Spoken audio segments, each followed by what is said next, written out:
Hello guys, दृष्टि IAS के in news programme में आपका स्वागत है और मैं हूं हिमांशु। तो गाइस, आज का हमारा जो टॉपिक रहेगा न्यूज़ पे डिस्कशन को लेकर के, तो ये चाबहार बंदरगाह और भारत और ईरान संबंधों के बीच में एक नया मोड़ आने वाला है। उसको लेकर के आज के टॉपिक को हम लेकर के चलेंगे और पूरे सेशन में इस पर डिस्कशन करेंगे। ठीक है गाइस, तो आज की हम न्यूज़ देखते हैं और समझते हैं कि क्यों हमने इस टॉपिक को लिया है। आज की हमारी न्यूज़ है India to commemorate Chabahar day on March 4 foreign ministry, यानी कि आज 4 मार्च को चाबहार दिवस का आयोजन किया जा रहा है भारत के जरिए। तो चाबहार दिवस के मौके पर कई देश हैं, जिसमें 6 देश शामिल हैं, उनके मंत्री स्तरीय यहाँ पर एक वर्चुअल इवेंट आयोजित किया जाना है, जिसमें अफगानिस्तान, आर्मेनिया, ईरान, कजाकिस्तान, रूस और उज्बेकिस्तान के मंत्री भाग लेंगे। गाइज, इसके अलावा एक न्यूज़ और है कि ये जो आयोजन है चाबहार दिवस का, यह मैरीटाइम इंडिया समिट के मौके पर आयोजित किया जा रहा है। ऐसे में आज के हम ओवरऑल डिस्कशन में 2 न्यूज़ को शामिल करेंगे, यानी मैरीटाइम इंडिया समिट पर फोकस रहेगा हमारा, और चाबहार दिवस यानी चाबहार के रेलेवेंस पर कि क्यों हम चाबहार दिवस का आयोजन कर रहे हैं।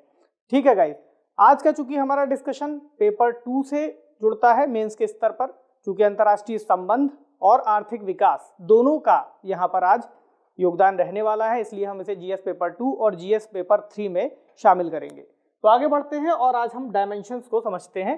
तो इसमें हमने जैसे जिक्र किया कि मैरीटाइम इंडिया समिट का आयोजन किया जा रहा है 2021 का, तो इसके बारे में बात करेंगे।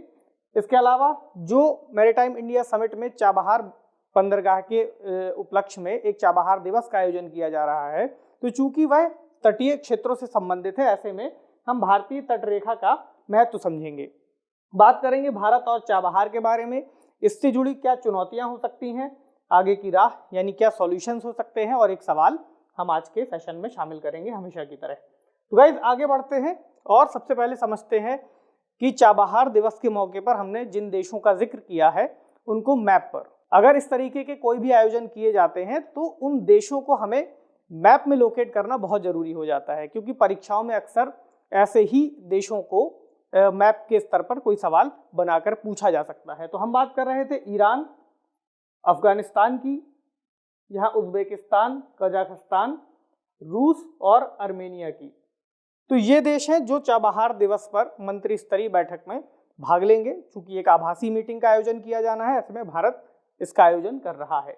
इसमें से कई देश आप देख सकते हैं कि लैंडलॉक्ड हैं, और चूंकि लैंडलॉक्ड देशों के लिए ही हम चाबहार पोर्ट का विकास कर रहे हैं कि ताकि उन देशों तक हम व्यापारिक पहुंच को प्राप्त कर सके। तो इसलिए ये पूरा आयोजन किया जा रहा है। इसका क्या महत्व हो सकता है उसको अभी हम समझेंगे। तो बात करते हैं हम मैरीटाइम इंडिया समिट से कि मैरीटाइम इंडिया समिट क्या है। गाइस, 2 तारीख से 2 मार्च से 4 मार्च तक यानी आज तक इसका आयोजन किया जा रहा है। भारत के प्रधानमंत्री ने 2 तारीख को इसका शुभारंभ किया था और आज इसका समापन दिवस है, यानी यह एक 3 दिवसीय सम्मेलन था। इस सम्मेलन की खास बात यह है कि इस बार मैरीटाइम इंडिया समिट का यह दूसरा कार्यक्रम है और इसमें जो पार्टनर देश है वह है डेनमार्क। तो हो सकता है ऐसा कोई सवाल किसी परीक्षा में पूछ लिया जाए कि मैरीटाइम इंडिया समिट में समिट 2021 में भारत का पार्टनर देश कौन था, तो ये डेनमार्क है। इसे आप याद रखेंगे। आगे हम बात कर लेते हैं कि इस पूरे कार्यक्रम के दौरान किन मुद्दों पर चर्चा की गई या क्या क्या कार्यक्रम आयोजित किए गए। तो इसमें एक मैरीटाइम विजन 2030 करके एक ई बुक लॉन्च की गई।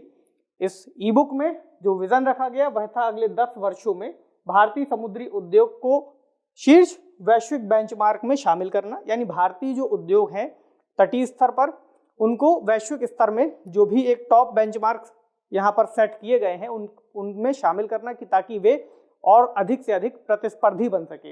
इस प्रोग्राम का आयोजन पत्तन पोत परिवहन और जलमार्ग मंत्रालय के द्वारा किया गया। ठीक है गाइस, अब हम बात करते हैं इसके उद्देश्यों के बारे में। तो इसके उद्देश्यों में भारतीय समुद्री क्षेत्र में संभावित व्यावसायिक अवसरों का पता लगाना और भारत को आत्मनिर्भर बनाना। इसके अलावा इसमें अगले 1 दशक के लिए एक विजन रखा गया है कि हम किस तरीके से तटीय क्षेत्रों का विकास कर पाएंगे, एक परिकल्पना की गई है। इसी तरह भारत को वैश्विक समुद्री क्षेत्र में आगे बढ़ाने के लिए किए जाने वाले प्रयासों को इसमें शामिल किया गया है। इसमें एक और बात थी, एक और जिक्र किया गया है सागर मंथन एक कार्यक्रम का, तो सागर मंथन का दरअसल नाम mercantile maritime domain awareness centre यानी MMDAC है। ये क्या है सागर मंथन? तो सागर मंथन दरअसल समुद्री सुरक्षा, खोज और बचाव, समुद्री पर्यावरण का संरक्षण, कोस्टलाइन का संरक्षण, इससे जुड़ा हुआ एक कार्यक्रम है, यानी एक सूचना प्रणाली है। इस सूचना प्रणाली का उपयोग करके भारत की एक लंबी तटीय रेखा को सुरक्षित किए जाने का यहाँ पर प्रयास किया गया है। तो हम बात कर रहे हैं भारत की तटीय रेखा के बारे में, तो एक बार हम इसके महत्व की बात कर लेते हैं। गाइस, भारत की जो तटीय रेखा है अपने आप में बहुत लंबी है, लगभग 7,516 किलोमीटर इस रेखा का, यानी भारत के तटीय लाइन का, कोस्टल क्षेत्रों का विस्तार है। ये पूरी रेखा आप यहाँ पर इस मैप में देख सकते हैं। तो इसका महत्व क्या है? देखिए, भारत की तटीय क्षेत्र का विस्तार चूंकि इतना बड़ा है, ऐसे में भारत को अरब सागर और बंगाल की खाड़ी के जरिए पूरा हिंद महासागर तक का एक्सेस प्राप्त होता है, जिसके जरिए भारत अपने व्यापार को बढ़ावा दे सकता है। जो भी भारत के तटीय राज्य हैं, तटीय राज्यों के जरिए, जैसे कि हम बात कर सकते हैं गोवा की, महाराष्ट्र की, आंध्र प्रदेश, पश्चिम बंगाल या तमिलनाडु की, तो इन राज्यों के जरिए होने वाला जो व्यापार है, तो भारत को एक लंबा एक्सेस मिलता है। अगर हम इसमें शामिल करें तो हम इसमें 3 पॉइंट्स को यहाँ पर शामिल कर सकते हैं, जैसे कि व्यापार, दूसरा पर्यटन और तीसरा सस्ता परिवहन।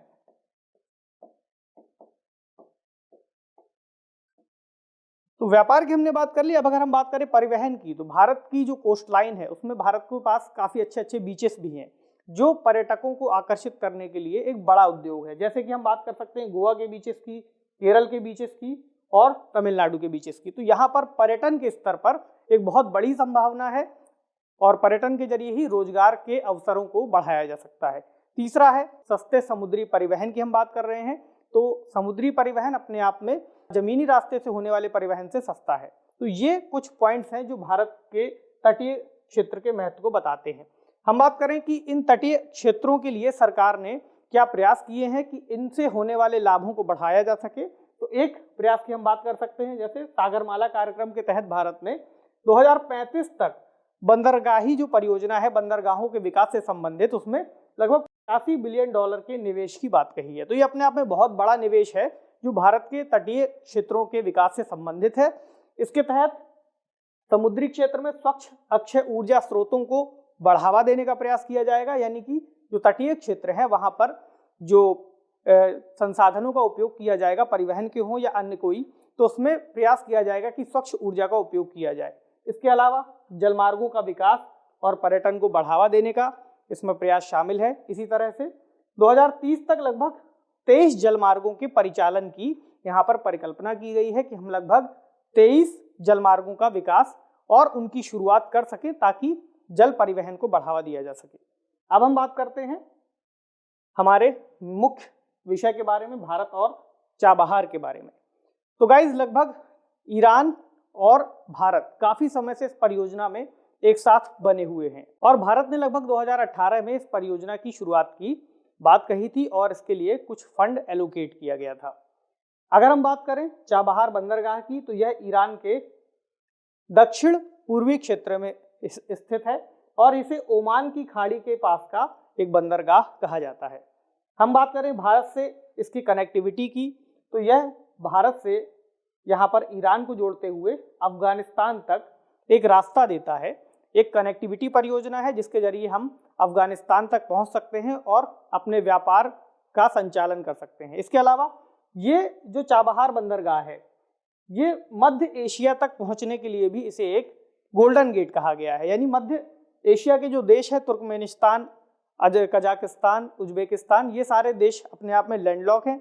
ऐसे में इन तक भारत के व्यापार को पहुंचाने के लिए ये चाबहार बंदरगाह बहुत महत्वपूर्ण है। इसके अलावा हम बात करें चीन द्वारा पाकिस्तान में बनाए जा रहे ग्वादर बंदरगाह की, तो चाबहार बंदरगाह और ग्वादर बंदरगाह के बीच की दूरी मात्र 72 किलोमीटर है।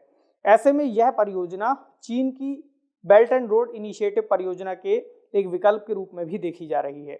अपने आप में बहुत महत्वपूर्ण है यह बंदरगाह, इसका विकास। तो भारत के लिए यह परियोजना काफी समय से प्रस्तावित थी, जिसे अब पूरा करने का प्रयास किया गया है। भारत ने वहां पर कुछ टर्मिनल्स की शुरुआत भी कर दी है, जिनके जरिए व्यापार का परिचालन शुरू कर दिया गया है। हम बात करते हैं इसकी, तो हमने जैसे अब बताया कि लगभग इसमें 85 मिलियन डॉलर के परियोजना की शुरुआत की गई थी और कुछ पॉइंट्स जो हमने डिस्कस किए वो यहाँ पर लिख भी दिए गए हैं। इसके अलावा हम बात कर रहे हैं यहाँ पर international north south transport corridor यानी INSTC के बारे में, जिसे चाबहार बंदरगाह परियोजना से जोड़ करके देखा जाएगा। तो ये अपने आप में बहुत इंपॉर्टेंट होने वाला है, तो अभी हम इस पर भी डिस्कशन करते हैं। तो गाइज ये आप मैप में यहाँ पर देख सकते हैं, भारत चाबहार और INSTC यानी international north south transport corridor. तो इस परियोजना की जो परिकल्पना है वो लगभग सन 2000 के आसपास भारत, रूस और ईरान ने की थी। यानी जिस तरीके से चीन अपनी बेल्ट एंड रोड परियोजना के जरिए पूरे विश्व को जोड़ने का प्रयास कर रहा है, इसी तरीके से उसके एक विकल्प के रूप में भारत ने रूस और ईरान के सहयोग से यहाँ पर पूर्वी हम बात करें यूरोप की, यानी यूरोप और अफ्रीकी देशों तक जुड़ने का एक प्रयास किया है। तो ये यूरेशिया को मेन कंसेप्ट है यहाँ पर जोड़ने का। इसमें हम बात करें तो यह भारत से होता हुआ ईरान के चाबहार पोर्ट से जाएगा और चाबहार पोर्ट के बाद ये यहाँ कैस्पियन सागर से जुड़ के सीधा निकलेगा रूस, और रूस से यहाँ बाल्टिक सागर, उत्तरी सागर और आगे जा करके यहाँ भूमध्य सागर तक, आगे अटलांटिक ओशियन भी इससे जुड़ेगा और यहाँ पर भूमध्य सागर से होता हुआ वापस भारत तक जुड़ेगा। तो ये एक परिकल्पना है इसकी। सन 2002 में इन देशों ने इसके चार्टर को अपनाया था। उसके बाद इसमें लगभग 11 अन्य देशों को शामिल किया गया है, जिसमें तुर्कमेनिस्तान, अजरबैजान और तुर्की और सीरिया, ऐसे बहुत सारे देश शामिल हैं। तो ये परियोजना है भारत की कि भारत किस तरीके से यहाँ पर यूरोप को, यहाँ पर अफ्रीका को और यहाँ पर रूस, यहाँ पर मध्य एशिया, यहाँ पर खाड़ी देश, तो पूरा एक ओवरऑल ट्रेड रूट यहाँ पर डेवलप करने का प्रयास है इस परियोजना के जरिए। तो ये बहुत महत्वपूर्ण होने वाला है भारत के लिए। हम बात करें चाबहार बंदरगाह की चुनौतियों के बारे में, तो इसकी कुछ प्रमुख चुनौतियां जैसे कि वैश्विक राजनीति का प्रभाव। तो चाबहार बंदरगाह के विकास को लेकर के हमने इसके पहले देखा कि जब डोनाल्ड ट्रंप की सरकार थी तब किस तरीके से ईरान पर प्रतिबंध बढ़ते जा रहे थे, जिसकी वजह से भारत पर भी एक दबाव था इस परियोजना को धीमा करने का या फिर इससे बाहर होने का। लेकिन उस दौरान परियोजना थोड़ी शिथिल रही, लेकिन अब फिर से इसमें तेजी आती हुई हमें दिख रही है, जिसका चाबहार दिवस का आयोजन किया जाना एक प्रमाण है, मतलब एक तरीके का सांकेतिक रूप है कि हम फिर से इस परियोजना पर काम करने के लिए तेजी बढ़ाने वाले हैं। इसके अलावा संबंधों के संतुलन की बात है, यानी कि भारत जिस तरीके से चाबहार परियोजना में यानी ईरान के बंदरगाहों में निवेश कर रहा है, उसी तरीके से चीन का भी निवेश वहां पर बढ़ता जा रहा है। तो यहाँ पर संतुलन बनाना एक बड़ी चुनौती होगी। इसके अलावा अगर कोई परियोजना भारत के हित में है, ऐसे में अमेरिका द्वारा अगर भारत पर यह दबाव बनाया जाता है कि भारत इस तरीके के परियोजनाओं से बाहर हटे, तो वहां पर भी संतुलन बनाने की बहुत जरूरत पड़ेगी। यानी अंतर्राष्ट्रीय स्तर पर कूटनीति यहाँ पर भारत के लिए एक सदी संतुलित कूटनीति बनाया जाना बहुत जरूरी है। इसे हम अभी जिक्र करेंगे आगे की राह में। इसके अलावा ऊर्जा सुरक्षा की एक बहुत बड़ी चुनौती है भारत के सामने, यानी भारत का जो जीवाश्म ईंधन पर जो निर्भरता है, कच्चे तेलों का आयात है पश्चिमी देशों से, खाड़ी देशों से सबसे ज़्यादा, तो उसमें एक निर्भरता भारत के लिए बहुत बड़ी चुनौती है इस तरह के देशों पर डिपेंड होने के लिए। अगर कल को किसी भी तरीके के प्रतिबंध इन देशों पर लगते हैं तो इससे भारत के हित बुरी तरीके से प्रभावित होते हैं और बढ़ते हुए तेल की कीमतें हमेशा हमें बाजारों में देखने को मिलती हैं। हमने बात कर लिया चीन की ईरान के साथ बढ़ती निकटता के बारे में। इसके अलावा हितों का टकराव तो है ही कि भारत का वहाँ पर जो पोर्ट का विकास है वो ज़्यादा महत्वपूर्ण होने वाला है या फिर चीन के द्वारा वहाँ पर किया जाने वाला निवेश। इसके अलावा एक जो अहम मुद्दा है वह है आतंकवाद का, यानी अगर भारत इस परियोजना के तहत अफगानिस्तान तक पहुँच बढ़ाता है तो वहाँ पर अफगानिस्तान में भी और पाकिस्तान के जरिए भी वहाँ पर आतंकवादी गतिविधियों को अक्सर होते हुए हम खबरों में देखते हैं। ऐसे में इस परियोजना के डेवलपमेंट के लिए आतंकवाद एक बड़ी चुनौती बनता हुआ हमें दिखता है। बात करें कि क्या किया जा सकता है, तो गाइस सबसे पहले ज़रूरत है एक संतुलित वैश्विक कूटनीति की, जिसे भारत अपना भी रहा है। हालांकि भारत पर जब हमने देखा कि अमेरिका ने प्रतिबंध लगाए तो भारत ने बीच का एक रास्ता निकालने के लिए कुछ समय की छूट मांगी, तो वो एक तरीके से हम कह सकते हैं कि एक बीच का रास्ता हो सकता है। इसके अलावा समन्वय के प्रयास किए जाएं अंतर्राष्ट्रीय स्तर पर, देशों के स्तर पर। लड़ाई झगड़े से बचना भी एक अच्छा रास्ता हो सकता है, तो हम प्रयास देख ही रहे हैं। अभी जो हमने पैंगोंग त्सो झील के पास के अभी वापस दोनों सेनाओं को जाते हुए देखा, तो ये समन्वय के प्रयासों में हम शामिल कर सकते हैं। इसके अलावा ऊर्जा निर्भरता का विविधीकरण, यानी भारत की जो निर्भरता सबसे ज्यादा जीवाश्म ईंधनों पर है, तो भारत ऊर्जा के अन्य विकल्पों को अपना सकता है, जिसमें सौर ऊर्जा,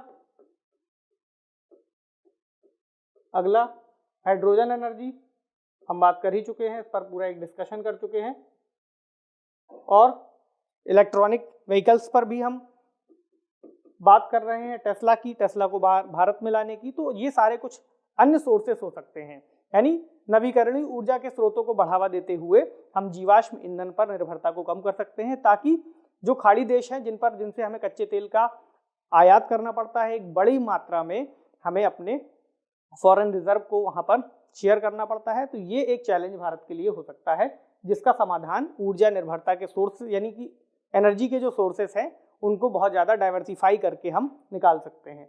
इसके अलावा एक जो अहम मुद्दा है वह है भारत को एक निश्चित समय पर अपने द्वारा किए गए वादों, यानी कि जिन परियोजनाओं को भारत श्रीलंका या फिर ईरान या फिर भूटान या फिर नेपाल, जिस भी देश में, या फिर म्यांमार, जिस भी देश में चलाना चाहता है, उसको एक समय पर पूरा करे, दिए गए समय पर। इससे देशों के बीच में जो आपसी विश्वास है उसकी बहाली होती है, साथ ही भारत का उन देशों के बीच में अंतर्राष्ट्रीय स्तर पर एक क्रेडिबिलिटी बढ़ती है कि भारत समय पर अपनी परियोजनाओं को पूरा करता है। अन्यथा अगर कोई भी परियोजना भारत को दी गई और वह काफी लंबे समय तक लटकी रही, तो उसका आने वाले समय में पहली बात तो लागत भी बढ़ जाती है, तो दूसरी बात उस देश को भी भारत पर इस चीज से भारत पर विश्वास कम होता है कि ये समय पर पूरा कर पाएंगे या नहीं। ऐसे में दूसरे देशों, जिसमें खासकर चीन शामिल है, इन देशों को वहां पर निवेश के अवसर मिल जाते हैं। तो ये भारत को एक प्रयास करना चाहिए कि समय पर परियोजनाओं को पूरा करें। ठीक है गाइस, तो ये था आज का हमारा ओवरऑल डिस्कशन।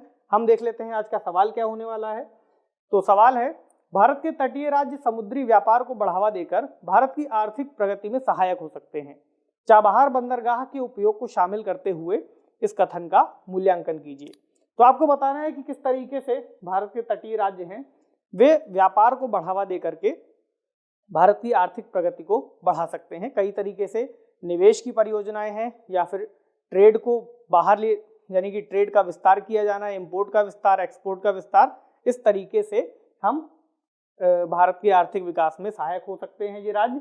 और चाबहार बंदरगाह के संदर्भ में बताना है कि किस तरह से चाबहार की परियोजना इन राज्यों के जरिए होने वाले व्यापार को बढ़ाएगी। पूरा एक जो यूरेशिया के हमने कंसेप्ट की बात की, यूरेशिया की, तो वहां तक कैसे पहुंचेंगे और व्यापार को बढ़ाते हुए अफ्रीका तक इसका पूरा जुड़ाव जाएगा। तो ये आपको यहाँ पर कुछ पॉइंट्स में डिस्कस करना है। ठीक है गाइस, तो ये था आज का हमारा ओवरऑल डिस्कशन। आपसे मिलेंगे अगले सेशन में कुछ नए टॉपिक्स के साथ। तब तक के लिए पढ़ते रहिए, सेफ रहिए, शुक्रिया।